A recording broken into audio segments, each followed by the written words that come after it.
on your pages. Okay. Good And we're live. evening, everyone. I am Karen Pender, the executive producer of Mind Matters, the television series. Thank you so much for joining us, coming back and seeing us again. I know we had a phenomenal time when we had our last colorism conversation. But since so many people said to me, well, where were all the men? Why didn't you have men on the panel? There were all 3 days we had women and we had a great conversation, some really good dialogue about different people's experiences with colorism. So we decided we were going to continue that today. And we have a special treat for you all. The gentlemen on this panel are actors in an upcoming movie that we will talk about. I'm actually going to show you the trailer, but just so you know, you are going to have the opportunity to see, if you were not with us, the other episodes because they are now live on the Black House Media Group. You can either download the app or go to blackhouse.live and see a colorism conversation, beauty in all shades. Now, as I said, our special treat are the actors of a movie, Never Again. We have our director, Michael Jones, and we are excited, so glad to have you with us. And before we get started and really go into our conversation, I'd like to be able to show you exactly what Never Again is about. We are going to look at the trailer and have an opportunity to get a little sneak preview. Hopefully that will work well for me. Here we go with our Never Again.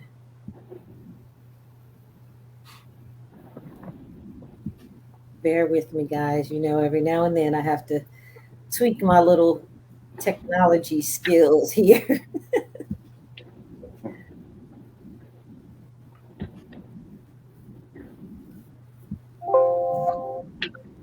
Ooh, I've got to get it because I want you to be able to see the phenomenal trailer that goes along with this particular movie. And I get you guys instead. I'm so sorry.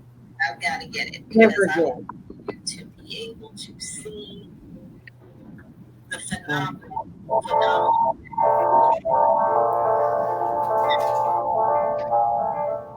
I get you guys instead. They want to sing this stuff about history. And I remember you telling me that we once kings and queens, but they don't mention anything about that in our history. Yeah, baby, see, I know. But that's our job to finish educating our children and filling in the gaps.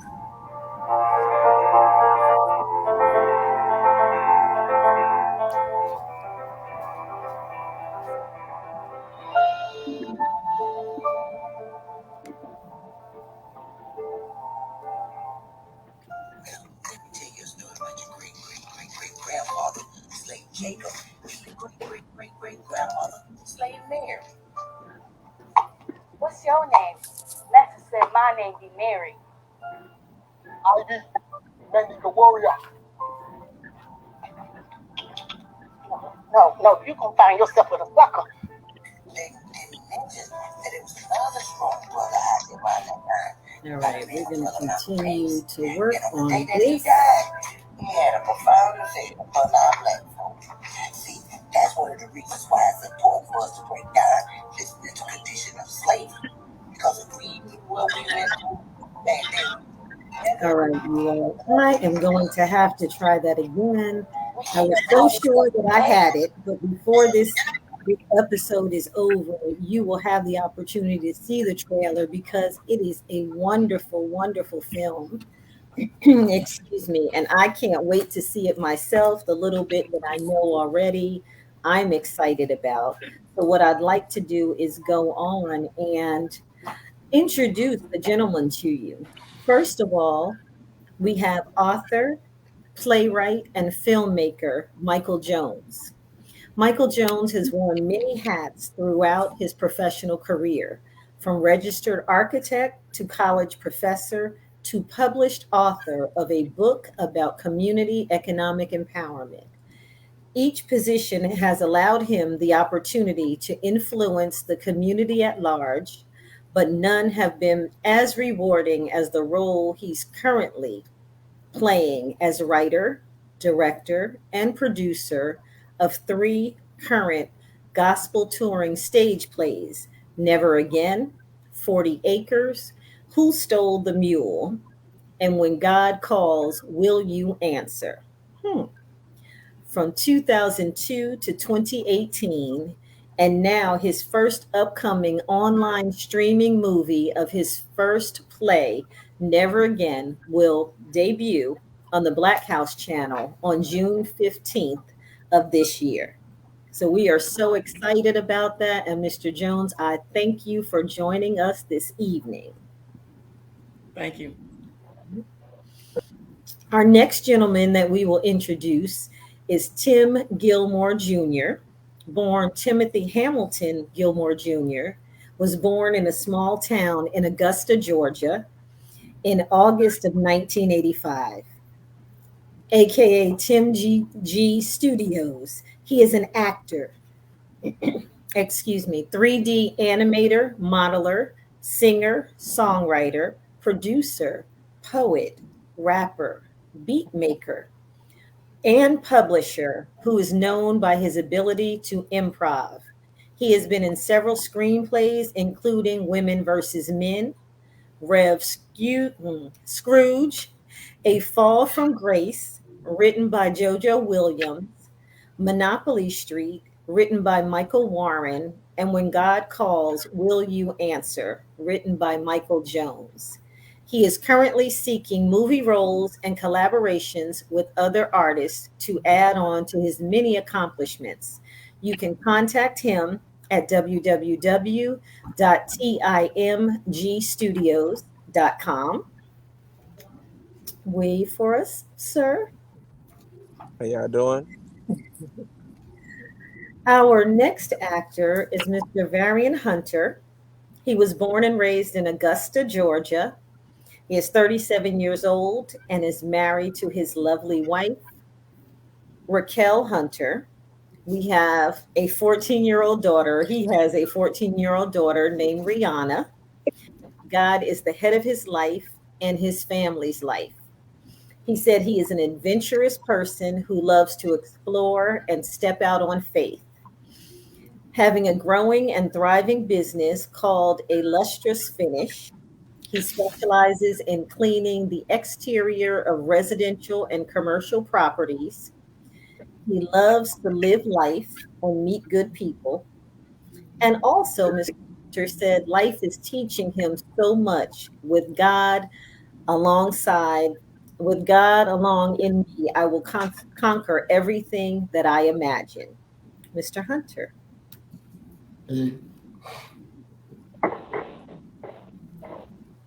All right. Next, we have Martin Taylor II.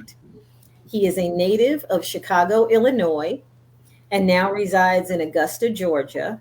Martin is a graduate of Georgia Southern University and is a member of Alpha Phi Alpha Fraternity Incorporated, Divine Nine, okay. And his wife are the proud owners of Martin Taylor Funeral Home in Harlem, Georgia, where they let God use them to help others during their time of need. In his pastime, he loves being on stage and on the big screen. He is no stranger to the acting scene in Augusta, Harlem, Georgia area, with over 20 years of experience. He held down several roles and characters in Mike Jones' plays, stage play production Never Again over 20 years ago. And now, 20 years later, he can be seen in Mike Jones' new movie production of Never Again. He hopes to convey the same messages meant to recognize problems in society, as well as to implement God in a world that needs God's light and the theatrical arts. Wonderful, wonderful cast that has joined us this evening. Thank you, gentlemen, for being on with us. You're welcome. Thank you. Thank you. Thank you for having us. Thanks. I am now going to ask Dr. Carolyn. This is Dr. Carolyn Stevens, my friend, my mentor. I'm learning so much from Dr. Stevens since I have joined the Black House Media Group, and I'm excited to say that she's going to take it from here and give you a little bit more detail on our topic for this evening.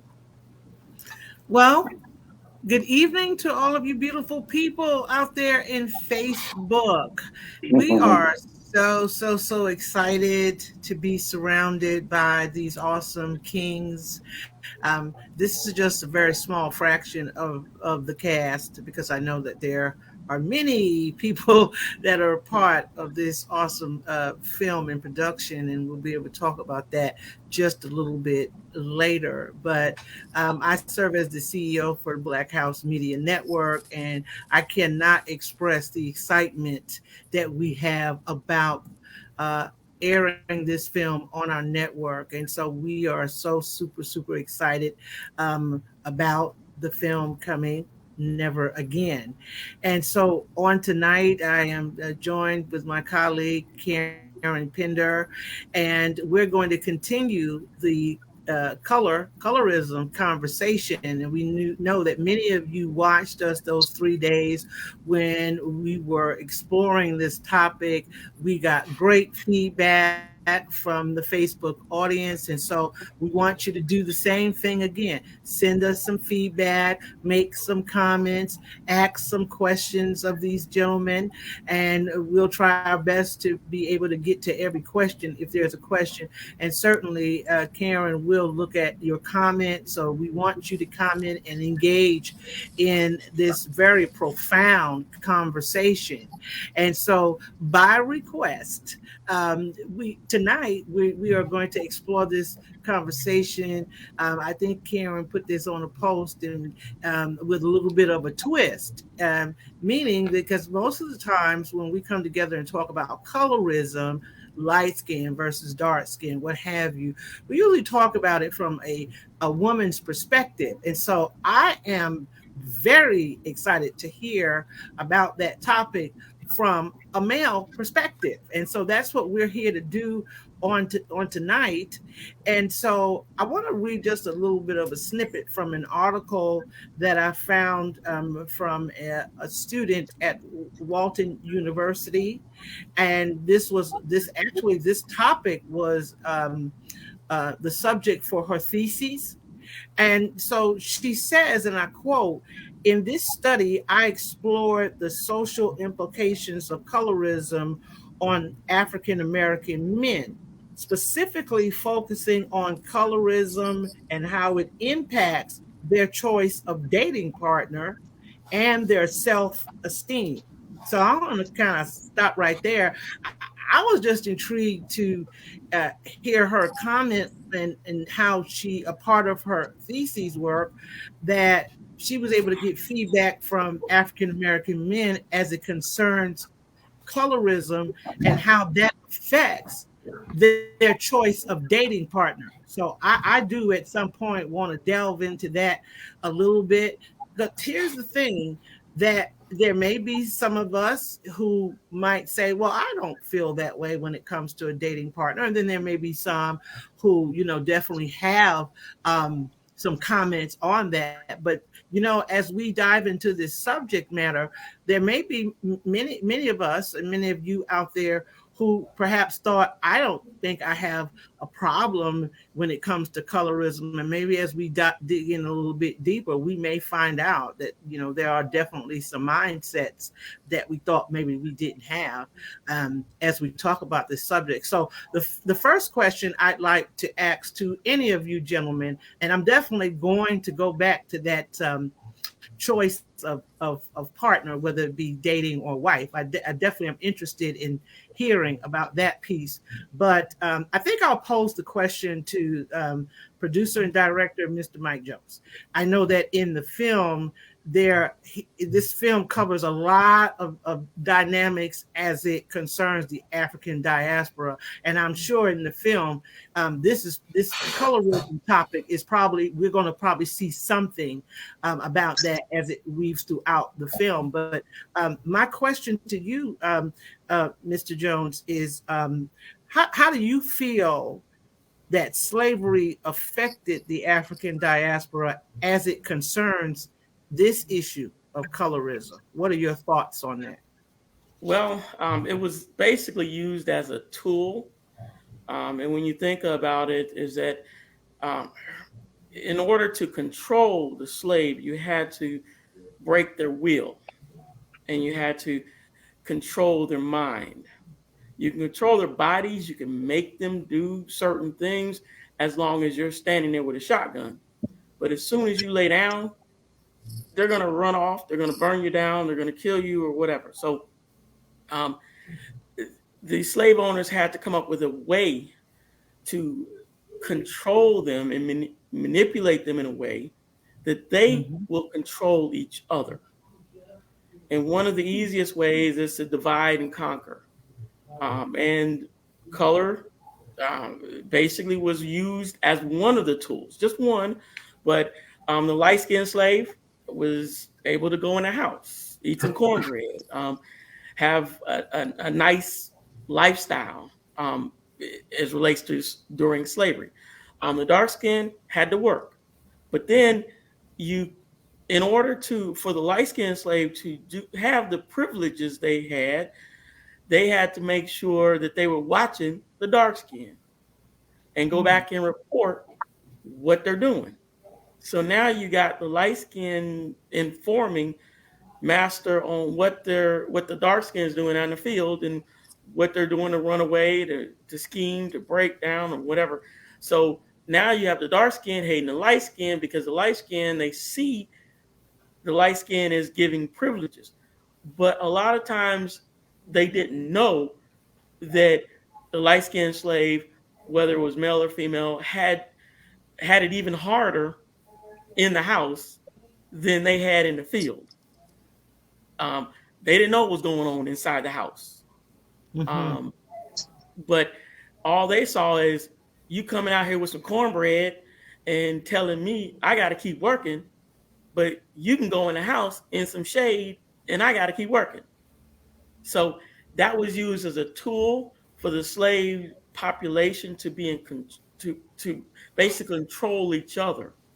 Mm. So slave owner can go inside and he can go take a nap because he's got the overseers basically watching over each other. So that was used as a way to control the slaves.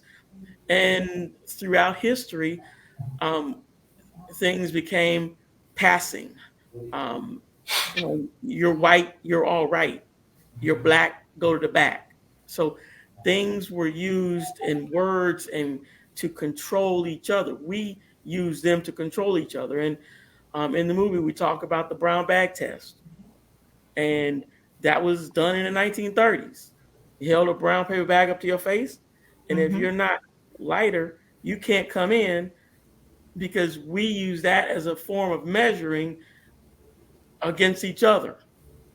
So, um, of course, it was used as a tool in the 17 and 1800s to control the slave population, but then it became a way of life. So many of the slaves controlled each other. And then fast forward to today, many of us are using that as a form of control, um, to control each other and to deny each other opportunities. And we talk about that in the movie, how employment has been used as a way to control each other. Um, the light skin, obviously they're closer to a white person, so that means they're a little better than totally black, dark skin. So we'll give them an opportunity because they're passing. So, you know, they used it earlier, but then we used it to control each other, and we're still using it to control each other today. Wow. Well, before Karen asks her questions, I wanted to pose a question um, to my good longtime friend Tim. It's a private joke. He and I have. But you know, the point you made about controlling each other, you know, so the colorism, amongst ourselves, you know, I Tim, I'd like to ask you, how do you see that being played out today? Something that started Mm, 450 years ago, and here we are today. You know, how do you see that dynamic that Mike talked about the controlling piece of each other? What are your thoughts on that? well, in my experience, I've really seen it in as a majority, as like a group. Like I remember a few years ago, y'all might not have heard it, but a lot of women used to always they used to be like, oh, yeah, light skin is in, you know what I'm saying? We want this light skin dude. And then I guess after a while they started getting their heart broke because eventually after some years, dark was back in, boy. It's like, oh nah, they was like, they ain't want no light skinned dudes no more. So you really seen it in the dating scene. Like it was real heavy. It was real noticeable. It was years I was walking around like it's all good. I could still sing. I might not be light skinned, but I can sing. Shoot. And then the sun. You know what happened? I think they started wising up. It started getting hotter. And they started realizing that they can't go to the beach with those light skinned dudes. So they started Oh so my they goodness. started saying, you know what, I gotta think about my offspring. I want little Timmy to be able to go to the beach, so Ah, maybe it started shifting, and just me being able to say that is an example of how it's still present.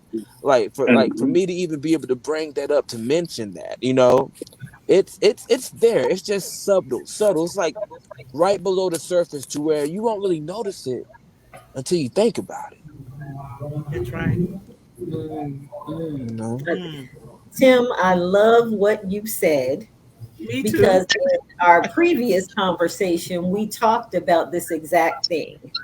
Mm. When I was in school, it was the light skinned guys, the wavy hair, blah, blah, blah. Yeah, I remember those They were days. cute I ones. They remember. were the cute ones. Everybody wanted to date certain people that looked a certain way. And it Hmm. wasn't until later on that it changed. Global warming. Did it change? Everybody was like the dark chocolate, okay.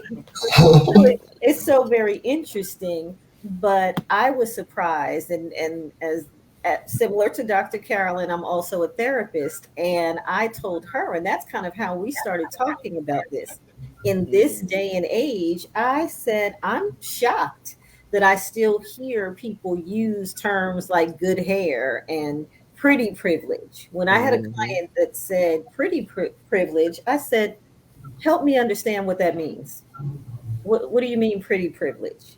And most of the women that we talk to discuss things like pretty privilege and the advantages of a lighter sister or a lighter cousin, because their perception was it was easier for her to get a guy. Everybody made comparisons when they were growing up between one sister being darker or lighter than the other. And it was interesting to me that because I told them I know I'm older now. I laugh because I just put new license plates on my car that tell the age that I became a member of my sorority or the year. And they like, oh, you old school. Yeah, yeah, yeah. So it's a funny thing when I think about the colorism conversation. We often had that conversation in the 80s, but for 2022, it shocked me. But I'm finding that very often people are still having this same conversation, but maybe with a twist, little different. Some people see it differently than maybe I experienced it. But as Mr. Jones was saying, even when you think about employment, I'd like to hear from each of you. Have you found that uh, your complexion was either a hindrance or a barrier for you in an employment situation, or was it advantageous? That's good. I would say not in employment, but when I was in school, to piggyback off what you and Tim had said, Yes. me as a dark skinned brother, it was hard to date a light skinned woman. It'll be, Mm, well, you too dark. What are you saying? I'm ugly? What you mean? I'm too dark. And right. the light skinned people, they had more privilege than us. The teachers would treat them a little better than we Mm, were treated. okay. They would come to school with the polo shirts and the nice slacks and the nice shoes, and most of us wasn't well off like that. Mm, So they was treated real different than how we was treated. okay. And I'd like to. I'm sorry. I'd like to know, since you said that, um, in your early years of being in school, and you experienced that, from people, that women that you were interested in. Fast forward, how do you feel that it, or if did it mentally affect you as a black man, having experienced those kinds of things? yes, it did affect me because I looked at it as if, like, you know, like I was just stating, like, what's wrong with me? What's wrong with my skin color? Am I ugly for you? Like, why you don't like me because I'm black? And it made it hard growing up because I was afraid to talk to a light skinned woman because I would think she would, you know, turn me off. Oh, you too dark. I don't want to talk to you. So I was kind of fearful of talking to a light skinned woman. Wow. Wow. Well, thank you, Karen. I was interested in the mental piece of that, from what he experienced. Um, Anybody else could comment on Karen's question about maybe how it affected you, your skin color affected you either in relationships or professionally? I ain't gonna lie. I remember back when I was a kid, and I will never forget. I've been traumatized ever since the fifth grade. This one dude, he was darker than me. I don't know if he was playing or not, but he mentioned, he was like, I guess it was a joke. I hope it was. I don't know. But he was like, "You so black, I can't tell your forehead from your tape line." Oh, And I was a kid. Mm, I had to go in the mirror and I was looking and I was like, "You're right.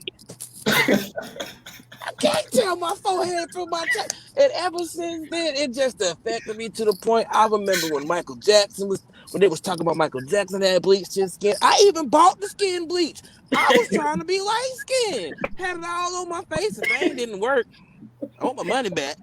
That was back in '99. I was like, I'm gonna be light skinned. I'm gonna get me somebody.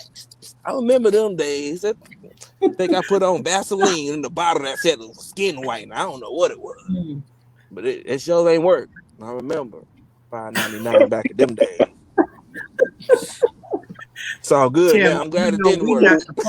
We're not really supposed to be. We're not supposed to be laughing about I this. was, I was all, It's just the Oh way my that goodness. you taking a serious subject, but I'm glad that, but the trauma is over, right? You're not the trauma No. traumatized. is You don't over. have Excuse PTSD, me. right? That's in my We notes. we winning. We winning right now. So Okay. I guess all of those made me be the humble person I am. Now when I get oh, you're a handsome young man, it don't go to my head because I remember the you so ugly days, you know what I mean? So maybe it happened to the point where it wasn't really as bad as it could have been. I mean, racism's a lot worse. But it does affect you. And in some places and some people it affects them more. Yeah. It all depends on the severity of the situation. I've been denied job opportunities before based on my look, based on my appearance. you know. Really? Tell us a little bit about that, because that's one that was kind of surprising to me. I could imagine someone saying, yeah, maybe a manager kind of step back, or they look at people a certain way, like, oh, he might be a little bit aggressive. So they may be hesitant to step to you or have a conversation regarding your performance on their own or things of that nature. But in what way did it impact you obtaining a position?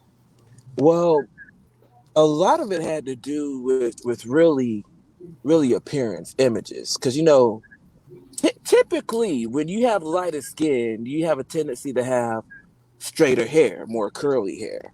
Mm, So the type of hairstyles that you might have or may choose to wear will be totally different from for somebody that doesn't have that such a straight hair. Like you might be able to get away with a nice curly afro, put some water on, now you got jerry curls. You win it. Me, I might get my hair twisted, put some water on it. Now I look like like I don't know, like y'all know what I'm trying to say. It's a totally different A effect. chia pet. Yeah, literally, I looked like that last week until I got my hair done. You know what I mean? But the thing about it is the image that portrays that goes along with just all of that. It's like a combined package. They might see it and be like, oh, he's light skinned, he can fit in. We can take him to yeah, he'll fit in with everybody. They won't even know. They could just be like, he got a tan. But me, you can't blame mine on the tan. You can't be like, oh, he's staying under the sun too long. Well, how long did he stay out there? You know? So based on that alone, I remember on the phone because I talk proper. I had the job. I was in there. Going to be the cashier bottle. I was 16. As soon as I got there, my braids in the hair, my ID was fake. I had to go to the DMV to get another one. Then when I mm, came back, apparently the cashier job had been filled. And I ended up being a bad boy until I realized who they gave the cashier job to. I see. Mm, Oh, mm, mm. yeah, I believe you. I Well, believe. Mr. Taylor, Yeah, I'm just taking. I'm just taking it all in. Just taking it all yeah, in. I have to tell you that I had been watching your facial expressions. So we'd love to hear your thoughts at Well, this point. I'll start off by saying yes. It's funny because the thing about the light skin was in, and now they're not, or what have you. Yeah, I dealt with that a lot. In school and in high school, and and in college. Yeah, I believe it's the conditioning from. You can see it in the play. Michael's play and the movie, you can see where the conditioning basically started. And yeah, I've dealt with that where people thought that maybe the light skin was maybe better in some kind of way, which I never thought that. I never thought I was better than anybody. It was about how I was brought up and the standards that I have. And sometimes that get misconstrued, because of what people see as conditioning, from slavery. But I always was myself, and I never was the type that looked at color, so to speak. But I did get that thrown at me. Like I thought I was better than, the next, dark skinned person. And I'm like, no, that's not it. I was just brought up how I'm brought up, and that's how I act. But a lot of people did experience, the other side of the light skin, if you will, that may have been, like that, and thought that they were, a little bit better. But yeah, but I used to get that in school too, like, oh, you think you're all that, or you think just because you're a little light skinned or what have you. And I'm like, no, that's not it at all. So there are some of us that really legitimately didn't think like that, and we were actually victimized, if you will. We Mhm. were victimized, for being of a lighter persuasion, and I always looked at that as, why do we see color? Why? And that was way back when, but we have to break that curse. We have to Yes, break that curse. We have to bring God into the equation, to break that curse. And that's why I have God in my life. And I know that that's why I don't see that. Um, and I'm just grateful for it. And I'm glad to be in Mike's play 20 years ago, yes, and his movie now, because it's you still have the same issues, that delved over into 20 years ago, 20 years back to now. And so I'm just glad to be in his play, because it deals with some of those things. And as he said before, he's getting some hate mail and things like that, or people saying that slavery was fake and all that stuff. But I'm glad that he's bringing that to the forefront, so people can see this is what conditioning was, and this is pretty much where, you know It's sad. the mentality came from now. Now, but like absolutely. I said, I think that it is broken. You have a lot of yeah, and I've gotten that too. That, oh yeah, I even felt like maybe, oh man, when they brought the dark skin, they're in now. I thought, okay, well, am I out? Am I out? Okay, do I need to go? Hey Tim, do I need to go to the beach? But Uh-oh. yeah, No, but man, don't do it, man. That might slim down my yeah, chances if you become, yeah, a little bit darker, man. I don't know, Uh-oh. man. yeah. I just But playing. it's Nah, you but good, yeah, man. but I'm just glad that I think it is broken, and that you have a lot of gorgeous black people, on TV, in movies, and in person, just in general. And I think that it's more of, people can do better now, and they are doing better. But I hope that they don't start trying to get to a point of being light skinned, like Tim mentioned. Some people thought that, oh, I need to be that way, I need to look a certain way. But Right. I think that that's pretty much done with, hopefully. And but I'm like I said, I'm just glad to be in Michael's movie, to be a light for that, to show people Excellent. that, that's over with, you know but you got to know where you come from. You got to know where it came from, to fix the problem. And Right. I think that's what the movie is doing. Yeah. Excellent. Excellent. Thank you Yeah. so much. Thank I you. appreciate your comments. I just want to take some time, reset the room, just in case we have new viewers that have come on and aren't really sure what we're talking about. We said it's a colorism conversation, the male perspective. I am Karen Pender, executive producer of Mind Matters on the Black House channel. We are getting a perspective on colorism from the gentlemen that are here. They are director Michael Jones. He is the director of the new movie, Never Again. We have other cast members here with us this evening: Tim Gilmore, Varian Hunter, and Martin Taylor. These gentlemen are sharing some wonderful, wonderful stories, bits of information, jokes with us about their experiences on colorism. And I'm glad to have you all here this evening. Right Thank now, you. what I'd like to do is take a comment from one of our users. We have one of the Facebook guests that said, what would you share with a young man who struggles with his identity as a young, dark skinned male? Mr. Jones, would you like to take that for us?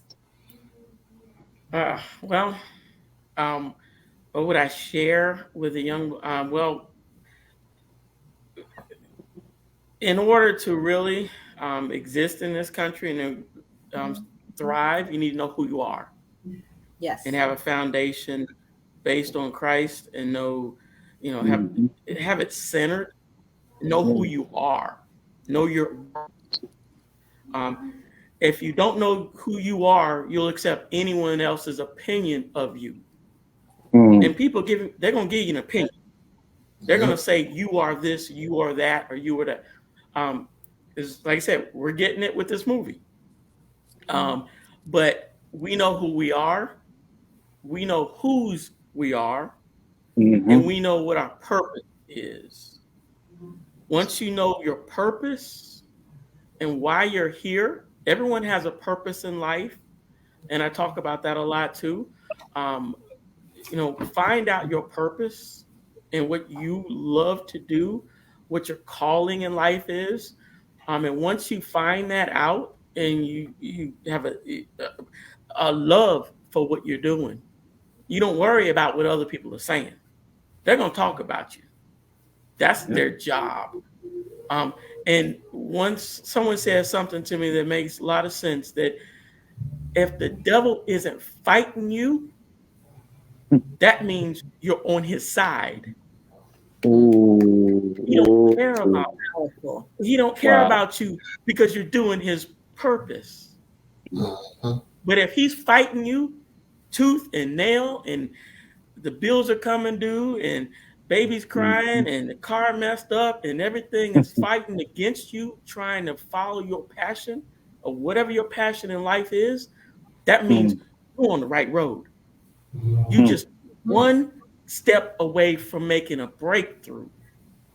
Awesome. God wants to know if we're worthy of the blessings that He's given us. If Mm. it came easy, you would misuse it, abuse it, and eventually lose whatever He's given you. Mm. And I see people all the time, talking about what they want to do in life, and it's like, well, I can't do that because I don't have a degree, I don't have an education, my husband won't let me work, I don't have a car. Go out and try. Um, there's no way I could be 20 years later, been writing and producing stage plays, an author, a movie coming out, and people ask me all day long. Someone asked today, "Are you excited about this movie?" I'm like, I was excited when I did my first stage play that Martin was in, and we sold out the very first show Mhm. that we opened up in the very first show. Yep. 850 people showed up. I was excited then. Yep. Yep. Now, 20 years later, my answer is I'm just looking for what's next Mm. because I've done so many things that I wasn't able to do. It wasn't me doing it Mhm. because there's no way I could have done that on my own. I had a lot Mm. of help. And I believe that if you do all you can to navigate the storm, God will show up in the end and take you the rest of the way. And I say that every stage play we do. I say that on stage to the audience because I believe that so strongly. So if you're young and you have some struggles, first believe in yourself, believe in God, and believe that with those things, knowing who you are and whose you are, you can make it. Don't believe what the haters are saying because that's their job. Mhm. Mm. Just keep pushing until something breaks through. Because if you're moving forward, you're moving in the right direction. That is absolutely powerful, so Yep. important. And I hope that this guest has invited her son to join us and take part in this conversation, to be able to see other men, strong men, black men who are doing great things, who have God in their lives, and who are confident in themselves. That may be, since we don't know all of the details of this young man who's struggling with his identity, it may be that he needs to see positive role models, see men like yourselves who have had various experiences based on their complexion or things of that nature, but have continued to push forward and are successful in what they're doing. So I do hope, yes, that you would invite your son to check us out, listen to this conversation this evening, or of course, we will have the episode displayed on the Black House channel very shortly. So by all means, tell your friends, tell your family, have them watch this episode, ask some questions, join the conversation, and also be sure to be on the lookout for the movie Never Again with Mike Jones, Tim Gilmore, Varian Hunter, Martin Taylor, the men that are on our panel for this evening, having this special conversation about colorism. I would now like to ask, uh, do any of, I don't know, I'm just meeting everyone. I see Dr. Carolyn knows several of you, so I don't know who has children and who does not. But are any of you fathers of black males? And what do you tell your sons if they came to you with maybe some self-esteem challenges and feeling badly about their looks or their complexion? How would you deal with that? Well, I have a 14-year-old daughter Okay, who's in high school, and I talk to her all the time about loving herself and not excellent. worrying about what the next female or the next male say. Okay, A wise man told me we have to be selfish to be selfless, and we have to pour into ourselves. We have to get all of that garbage, turmoil, or whatever we've been through out, so we can be able to help our people the way we should. And I always tell my daughter, you're beautiful, and you have to look in the mirror and tell yourself that you're beautiful, yes, you're gorgeous, you're magnificent. You can do anything that you put your mind to. Don't let no one tell you different. And always be an outstanding person. Stand outside of the crowd. Don't be of the crowd. Because a lot of times these teenagers they get involved with the crowd, want to do the popular things that get them in trouble. Now they have to grow up with these things. So I always try to instill, valuable information to my daughter as to how to grow up as a woman.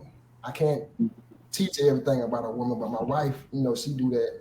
But from my standpoint, I can, instill in her the value that she has. yes. And it's very important for her to hear that from her father, Right. because often when we find many of the clients that I'm sure Dr. Carolyn and I see, young women and sometimes older women didn't get that esteem building, didn't get the teachings about how valuable they are from their fathers.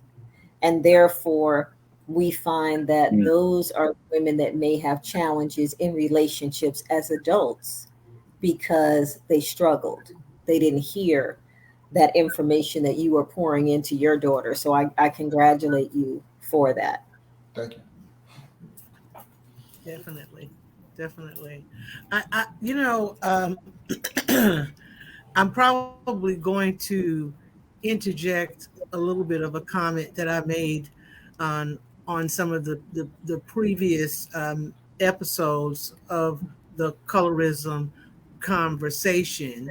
And I'm definitely going to do that. But I want to say, first and foremost, every time I think about the title of the film, Never Again, that is always so profound for me when I think about never again.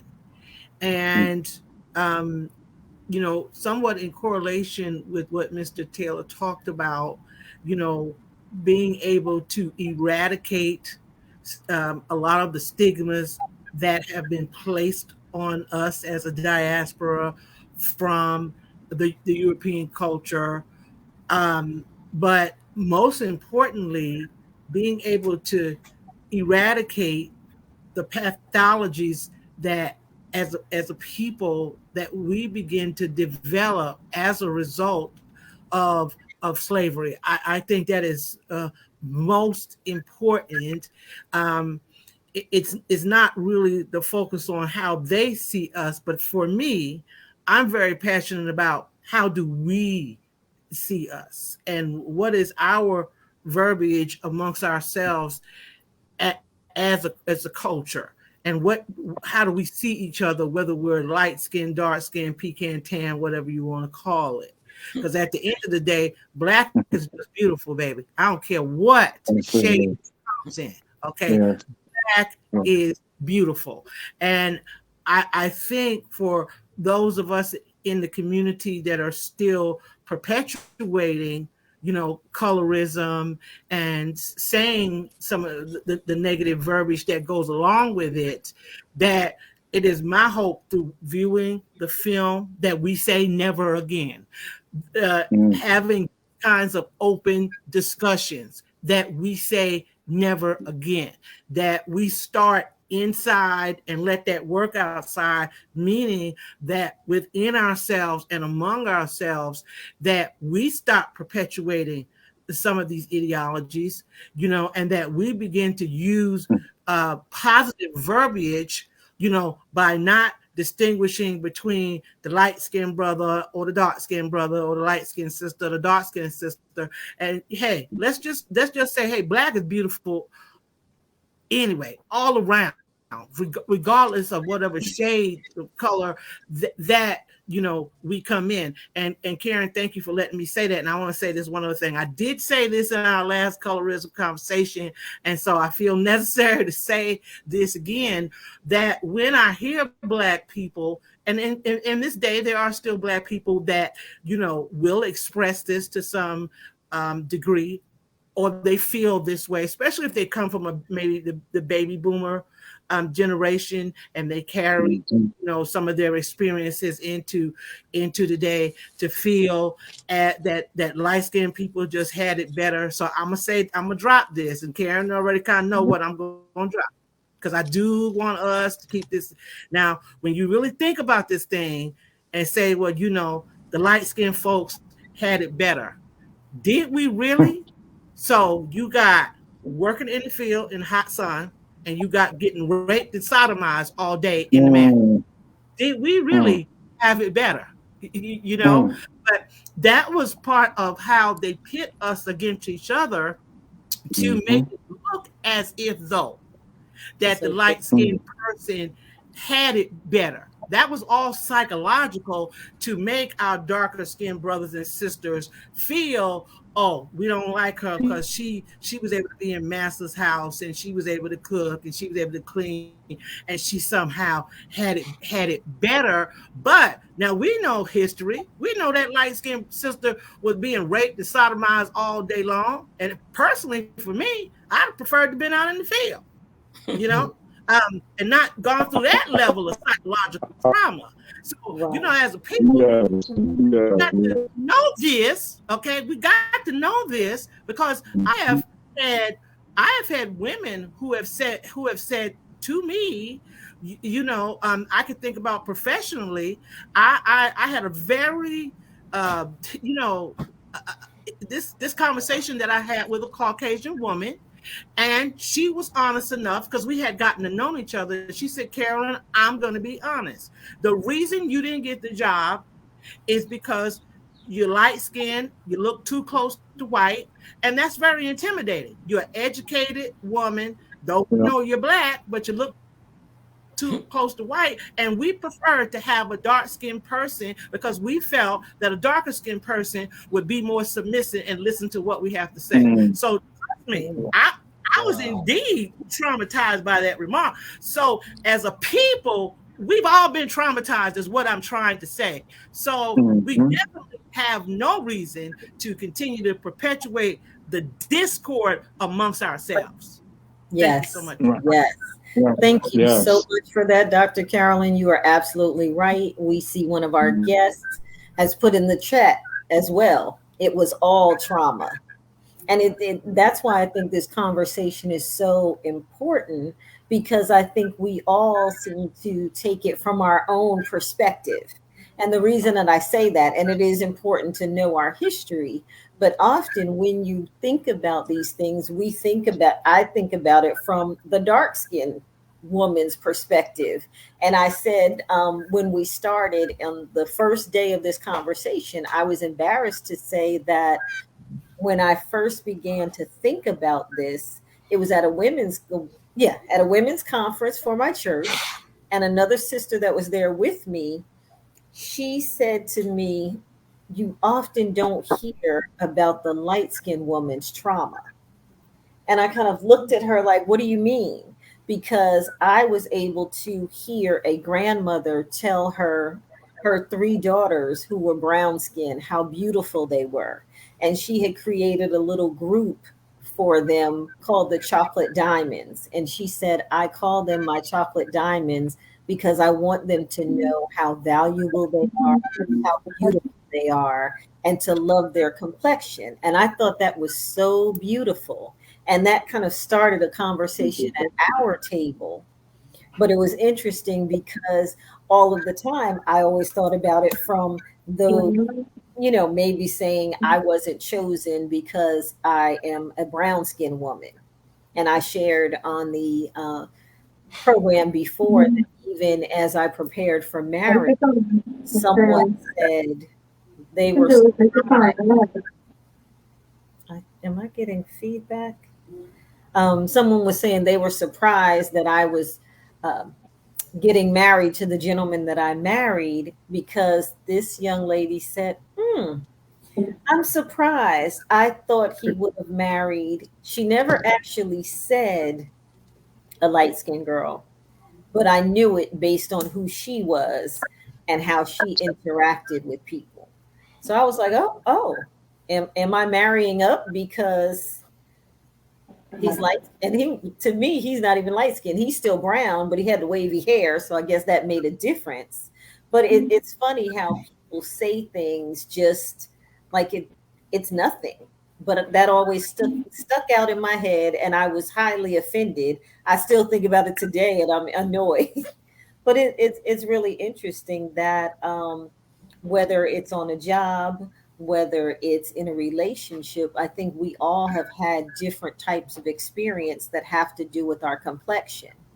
But Dr. Carolyn, what's interesting, you gave the example of someone preferring you because of your lighter complexion. And they said that they thought that you would maybe fit in better, if I'm correct, with that corporate culture or something along those lines. Or that is that what you're saying? Well, no, in that now I have had that experience as well, but in that Hmm. particular case that I mentioned, I was Hmm. not hired for the job because of my skin color. She said honestly she preferred, or they preferred, to have a darker skinned person That's because right. in That's their mind okay. they felt that a darker Hmm. skinned black person would be more submissive. Okay. And she All said, right. with you being a little bit closer to the white scale and educated, we felt like you just would not be as submissive as we would like Hmm.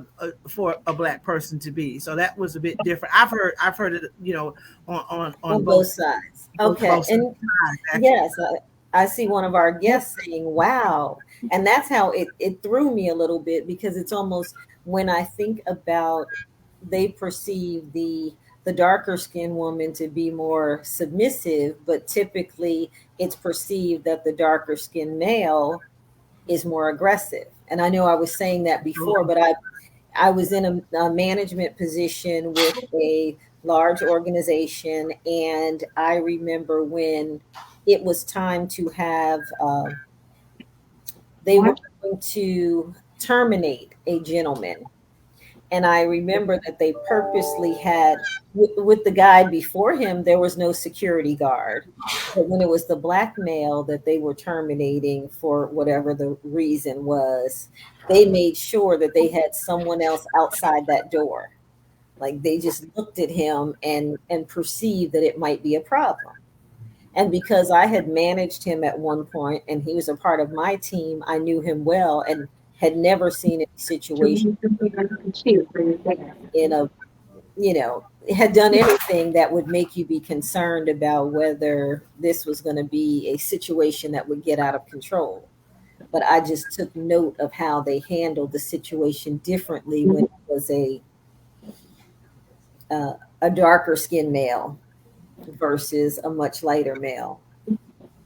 So Well, I'd like to, Karen. I mean, I don't know at this point if you wanted to kind of do a little bit of a reset for those that may just be coming on. So, please feel free to do that because I do have a yes, question I'd like to ask the gentleman. okay, perfect. But this is a perfect time for a reset. I know we've been on for a bit now, but we've had some others join since then. So, again, I will say thank you all for joining us, those that are out there in Facebook land, just to kind of bring you up to speed. This is our additional conversation regarding a colorism conversation. This is our third time or fourth time now having and bringing you all together to talk about how your experiences been, what's good, what's bad, uh, just to make sure that everyone has an idea what's happening. We And we have, may be experiencing uh, some feedback, maybe because somebody has their Facebook on, maybe Well, while that's we're here. mute right. That's Martin. what I'm thinking. So I Mute, hesitated because I mute said, Martin for a minute. Well, mhm, yeah, I'm sorry. Let me interject for a second. I'm yes. here. I have a wife that's in a nursing home, and so I'm trying to do the interview with her. Okay. Being here, Just but they mute your came. mic. They no, I'm done. They came in. They came in the room. The nurses came in Mm, the room, and I I'm was sorry. like, Shh. but Oh, it's all right. Okay. yeah, but It's they're So, quite all yeah, right but because I they're know we gone. were Mm. hearing okay. Yeah, some they're gone. feedback. They're gone now. They're Okay. gone now. All Yeah. right. That's quite all right. That's quite all right. Okay. Okay, Karen, I'm sorry. Now, what was Right. your No, comment? I appreciate that. And Mhm. Martin, we thank you so much for doing this and Thank Yeah. you. while you're doing Thank double you. duty and taking care of your wife, because that's Yes. so important. So I appreciate Yes. you being here. That Thank shows you. your character and how important it is to be a part of this conversation and represent the males that are here with Michael Jones and the Never Again cast. We also realize that it's not an all male cast, but for the purpose of this conversation, we invited these particular gentlemen because we knew that they would have good points to make, would give us diverse perspectives. And what I'd like to ask you all right now is how do you feel that colorism, what role does it play, if any, in the media or in film? Because as we had our last conversation, I was able to bring in some articles where different artists or different actresses talked about their experiences either being a lighter skinned woman, a woman of color, um, or a darker skin. So, how have you all had any of those experiences in your career? It's a good question. I'm curious to hear the answers from anybody. This is my first movie, so I haven't had any experiences in regards to that in this business as of yet, and hopefully won't have any. Okay. Naturally, I know that they may cast you in certain roles based on the criteria of the role, Yes. depending. But it these days it's getting to the point where we're finally starting to see where it's starting not to matter as much. Mhm. You're starting to see people in roles where before these years you it would be almost like, oh wow, he's in that role, how he get that movie, Mm, to these days it's like, oh yeah, he got that one,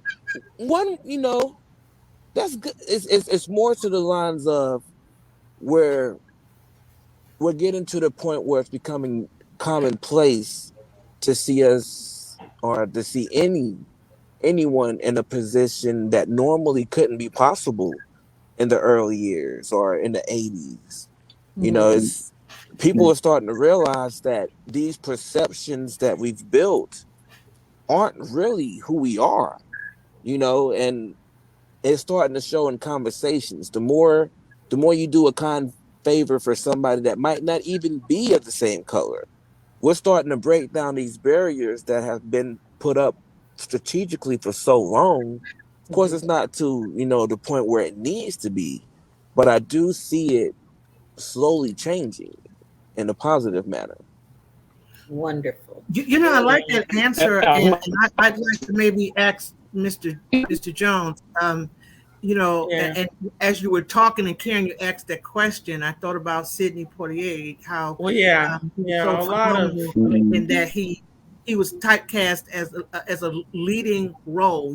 Tall, dark, and handsome. And so, my question, I guess, to um, Mr. Jones, in terms of what Karen asked, is in terms of the casting and some of the breakthroughs that we see in Mhm. film today, is that due to the intentionality of the producer slash director? well, yeah. I mean, acting is still one of the other than real estate, but it's still one of the only industries that you can discriminate in based on the character you're looking for. Um, Unfortunately, but it's getting much better. As like you mentioned, Sidney Poitier, but Cicely Tyson um, broke through where um, a lot of light skinned women and were given the opportunities so much quicker than dark skinned women. Um, it just like the one role that I can't remember the movie she was in, but Whoopi Goldberg Mm-hmm. got a role that was actually slated for a white person um, when she got it. But as long as we can keep breaking down these barriers, Hollywood has restricted us because of finance, because of they believed that the larger culture would accept a certain image, and they equated it to how much money can their movie make based on a black person and a white person. So it was dollars and cents that they were basically equating us and giving us dollar figures. A black person is this much. Denzel broke through and he got a lot of the roles because of his ability. But a lot of people didn't early on. Shamar Moore got a lot of the roles because of who he was and light skin. So early on, it was easier. Now it's changing with the advent of independent film. That Yes. a lot of people are able to make their own movies now. Like me, Yes. and a lot of people, we can do what we want, and we can let our messages be out. But before, and I mean, I know we all grew up with Green Acres and the Partridge Family and watching all of that, not really knowing the images they were giving us. Mm. But in Dukes of Hazard, that was what we grew up with, and that was the images. That was all we had. You know, we had Archie Bunker. You know, then we had Sanford and Son. Then we had Cosby Show and Different World. Whitley got and we had certain things started breaking through in the 80s and 90s, and now with the expression of with the creation of independent film and a lot of people, Spike Lee, I love to death all his movies. He broke through and allowed people to get opportunities, and other people, and Tyler Perry, of course, gave opportunities to dark skinned people that gave them opportunities. We need more of that. We need to tell our stories, and we need more producers and directors, you know, Hollywood closed the doors a long time ago, and they basically put dollar figures to us. You know, and basically we weren't bankable. Now we're bankable because we're the ones banking our own things. Yes. I love it. I want to ask something, and maybe Karen, maybe some of the viewers could comment on this, and any one of you gentlemen could comment on this, because I asked the question really kind of directed at film management, producers, director, and we certainly have agreed, and you stated that, Mr. Jones, that we've seen colorism being perpetuated in the film industry. So that we can say never again, so that we're able to say that, right? What do we need to do as a community? What are, I mean, and from any one of the gentlemen that want to, what is it that we as a community need to do so that we can break through those stigmas and different things like that? What is it that we need to do as a result relates to the film and movie industry? What do we all need to do? Well, I'll just throw out that basically I create a paradigm, and that's what I basically live by. Is that first we need to understand who we are first. Once you understand who you are, then the next level is you can love yourself. Once you finally love yourself, then you can go to the next level, which is take care of home first.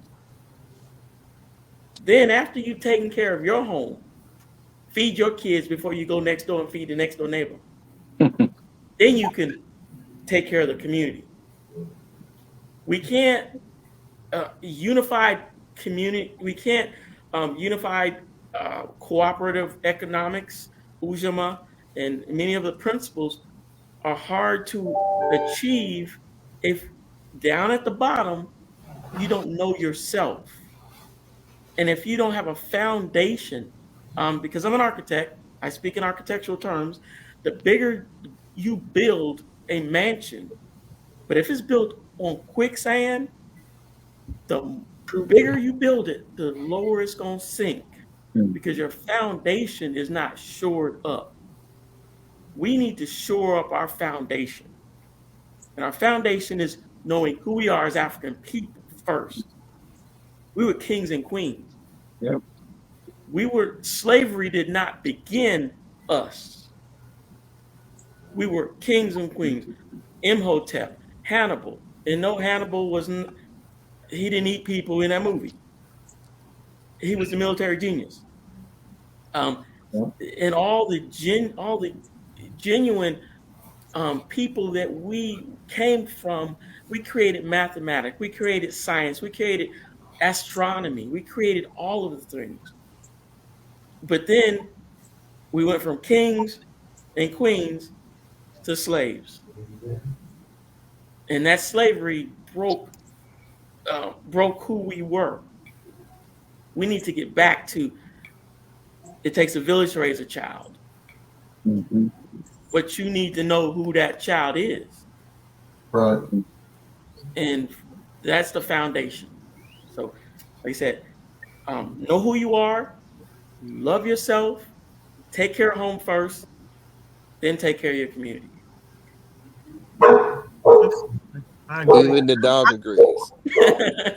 And I want to say, so right here, with that being said, what are things that we can do to eradicate a lot of these stigmas that we see in the film industry, the media?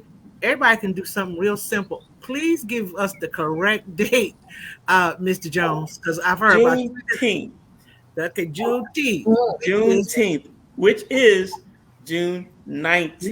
19th. Okay. That's it. So it's a national federal holiday. So even if you don't agree with it, if you don't agree with it, go to work.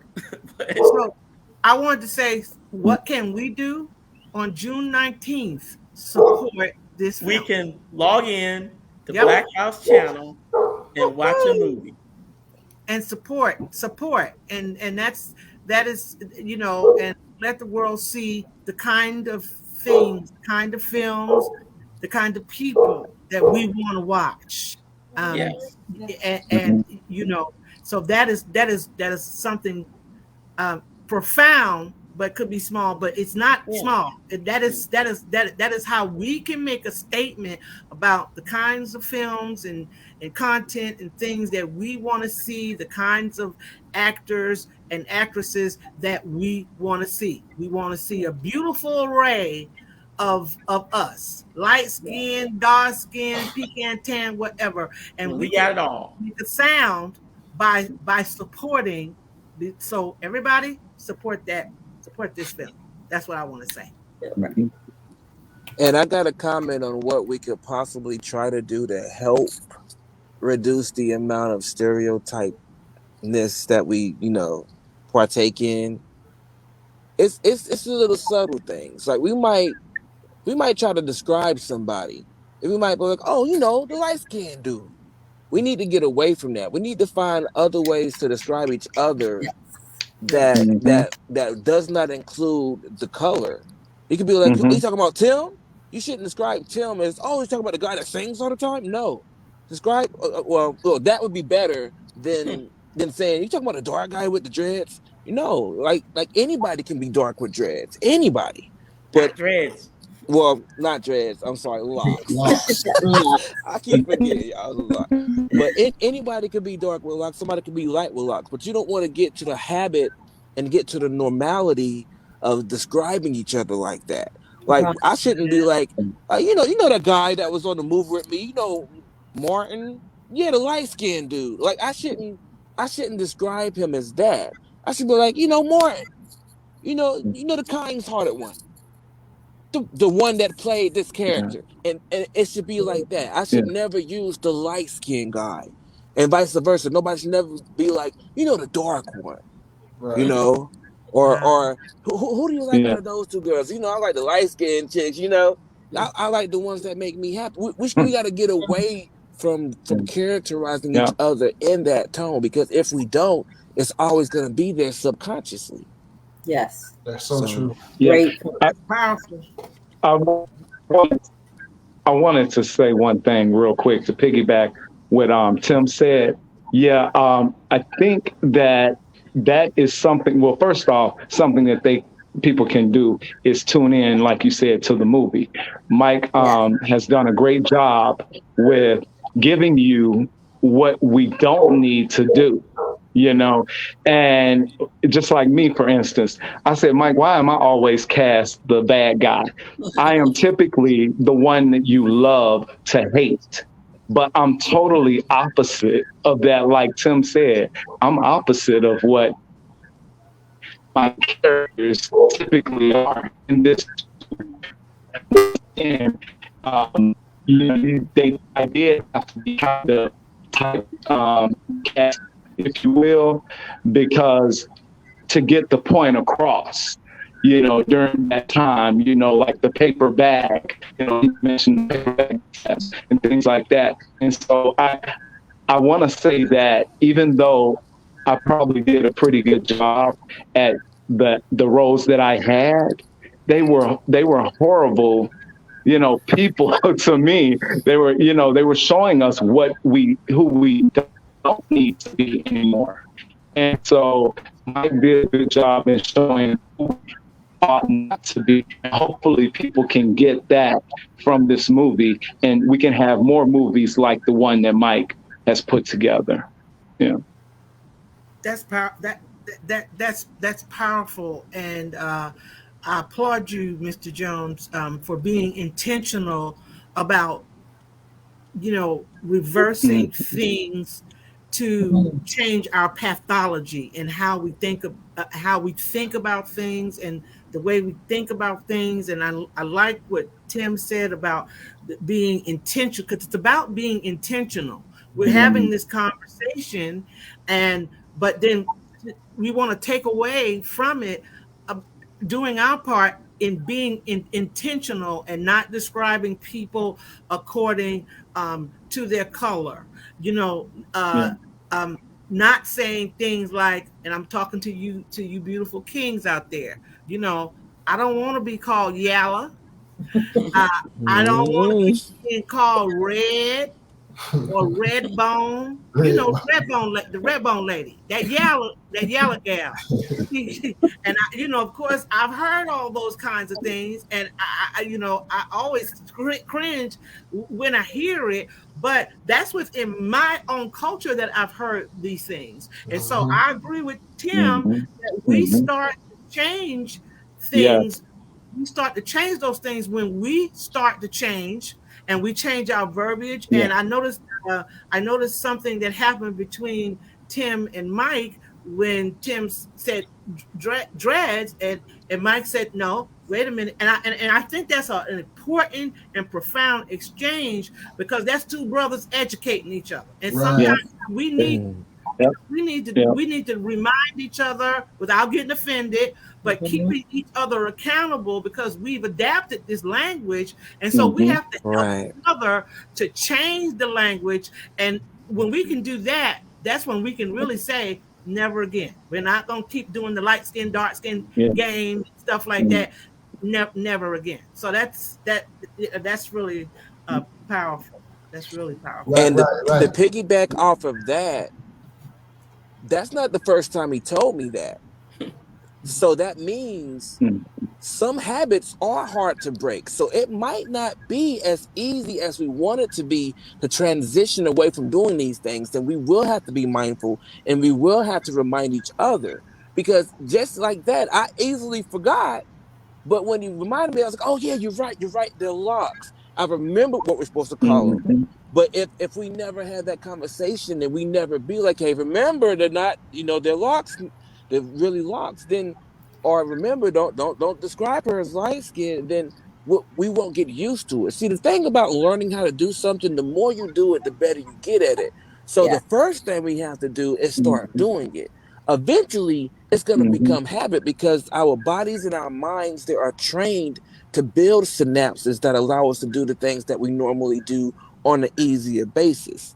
That's why when some victims have a stroke, it tears some of those connections and it doesn't allow them to do the things that they normally could do, like speak in a fluent way. But that's only temporary, only because those connections are broken. So what we have to do is permanently break the connections that we've subconsciously built in our verbiage. Very good. Very good. Because I love what you woo, said. there's Yeah. power in the tongue. So the more we speak it, the more we speak it into existence. And Yes. the more it's never going to change. So we have to get into the practice of practicing what they say, practice what you preach. And that basically Mm-hmm. means practice what you want to happen to happen. Even when you play in a game of football, we want to go out there and practice as if it's the real game because guess what? How Yes. we practice is going to be what we do in the real game. So this is the real game of life. We need to practice not saying the beautiful light skinned chick. She just need to be the beautiful chick. Or the beautiful and dark skinned chick. No, the beautiful chick. Which one? That one or that one? I don't know. Both of them. You know what I mean? Like we need to Yeah. get to the point of being able to speak in that manner. Yeah. And then be like light skin. I don't know what light skin is. You know what I mean? Like to that point. You talking about a dark Mm-hmm. skin man? I don't know what dark skin is because technically he's darker than that one and that's darker than who. So are they dark or are they dark? I don't know. How about the person over there? You know what I mean? And that's what we need to get to, I feel. Yeah, so Yeah. true. I like the way you put that Yeah. because I think one, you really provided us with some education. He's telling us about the synapse and how they work, and when they're broken, you have problems with your speaking fluidly or things of that nature. Just learning and talking about making habits. When things become habits is when you do it repetitively. So we're going to be intentional about the things that we do and make positive changes, not using those type of terms that have separated us, but we're all one family. So it's very Right. important that we remember that. And Yeah. I know, Valeria, that you had something that you wanted to say as well on the topic. Oh, just to reiterate what Mike was saying about the foundation. Yes. That's so powerful, and What we need more is conversations like this with men and women. So our younger generation and the generation now can have that knowledge and we can pass it around. Yes. Because what Mike shared, people don't know about getting your house in order. You know, a lot of houses are messed up. They teaching these kids the bad communication and they Mhm. taking it out into the world. So we need more of the men and women to fellowship and spread the knowledge and help, people to understand that it's a better way to say things. Your communication can be better. We don't have to use the N word all the time. Right. That's your brother, that's your king, that's Yeah. your sister, that's your queen. So if we have more of these dialogues and provide the information out there, I think that we can be better as a whole and form that union that we need. Very nice. Very nice. I like that. Yeah. And So, that's so, one thing I so good. chose not to use the N word in this movie. It's not used at all. Okay.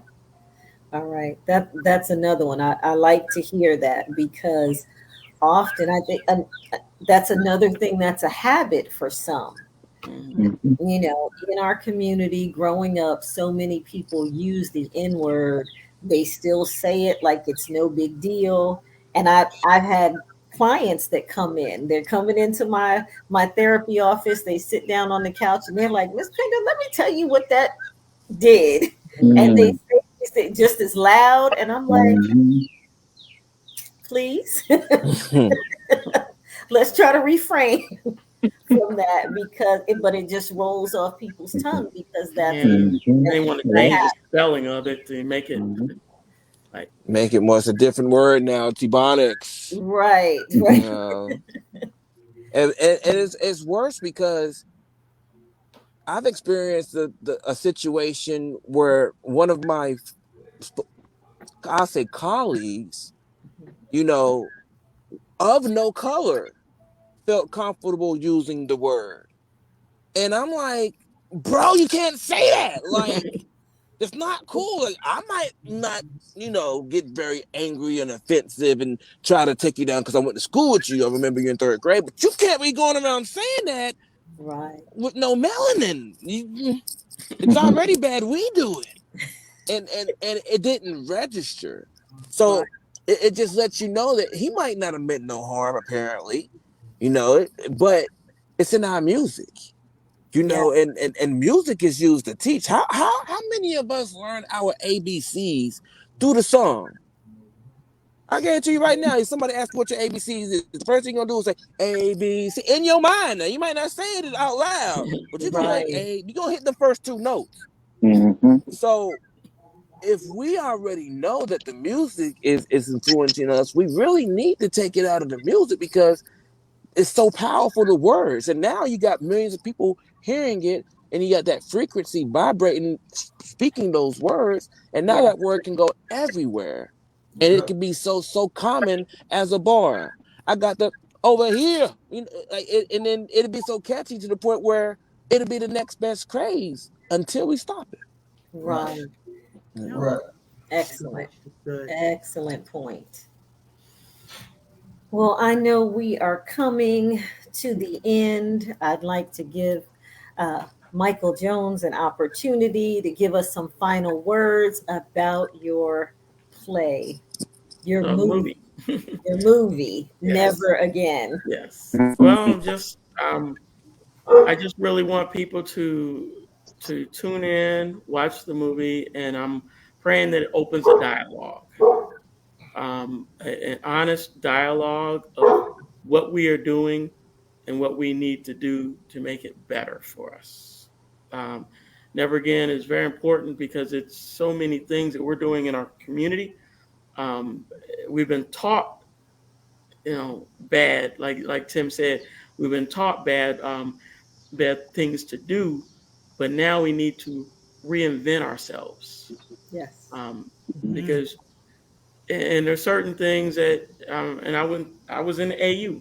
I went to Morris Brown in Atlanta, and I I remember when I got into this mental condition of slavery thing, I started looking around and I had to break some of the conditions that I had. And I know it's probably shouldn't say it, but one of my conditions was I only dated light skinned women. Me too, Mike. You too. Oh, sorry. That was, I I had to dated both. break I'm it. lying. I had to break it. And I totally broke it. Now with the darkest thing on the vine, I don't care. But I had to look inside and see what I was conditioned with Yes. all of the things that we were conditioned. Even using the words blackout, blackball, black hole, any two words you put together, black being one and another word is negative by connotation. And Yes. if you call yourself black, you will subliminally, consciously think you're negative because everything else is negative.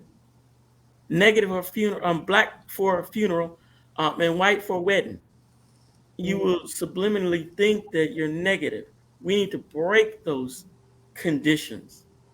So, like I said, I'm hoping that this movie opens a dialogue. Um, Share it with your family because it's a grandmother explaining the mental condition of slavery to her grandson.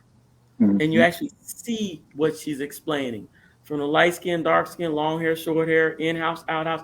We cover all of from the workforce to going to a black owned business and always saying you get bad customer service. We talk about that.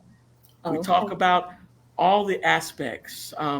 One of the scenes I really loved writing, and the actor does a tremendous job in, is a sister goes in. It's like, what is it trying to be white? Just because I speak correct English, and you think I'm trying to be white? And she goes awful, and you see how that changes. And Tim was in a scene that you're gonna love. About going to a job and another black employee discriminates on another black employee Mhm. I because he thinks forgot that about that because scene. he got the job due to affirmative action, and now he want to deny other black folks because he think that all black folks gonna be late, they ain't Mm. gonna show up, We ain't gonna they give gonna you have an all the movie now. excuse. You gotta watch the movie now. We ain't gonna tell you everything Oh, that happened in that scene. that's Yes. it. You'll love Tim in that scene. He's awesome in it. Oh, and Martin got all the light skins. You're gonna love him, and you're gonna love to hate him. You're gonna hate me. Uh-oh. I mean, Yeah. he is awesome in those in variant. We deal with families. Okay. Um, Yeah. dealing with kids walking around with these pants down. Oh, kills me. Mhm. We deal with that. We cover all the aspects in this movie. Yeah. And I'm so proud of how all the actors stepped up and identified.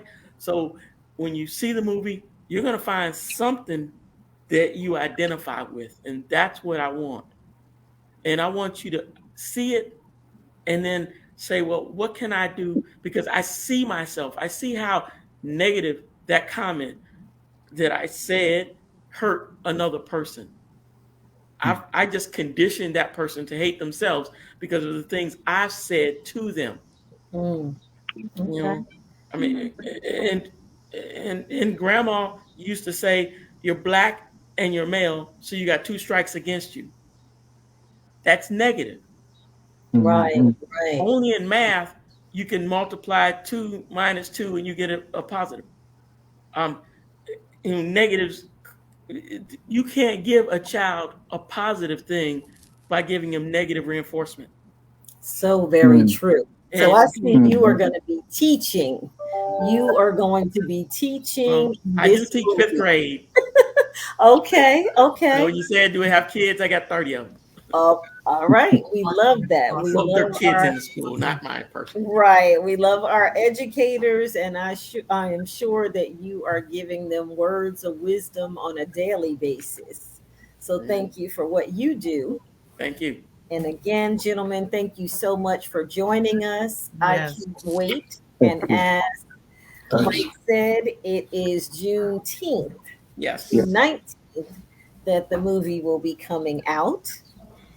Make sure that you are downloading our app for the Black House channel, Mm. Black House Media Group. You have got to be prepared to see this movie. So, again, my name is Karen Pender. I am the executive producer of Mind Matters. I thank you all for joining us for a colorism conversation, the male perspective. Have a great night. Thank you. All right. Thank you. Good night. All right, Great. Thank y'all. you.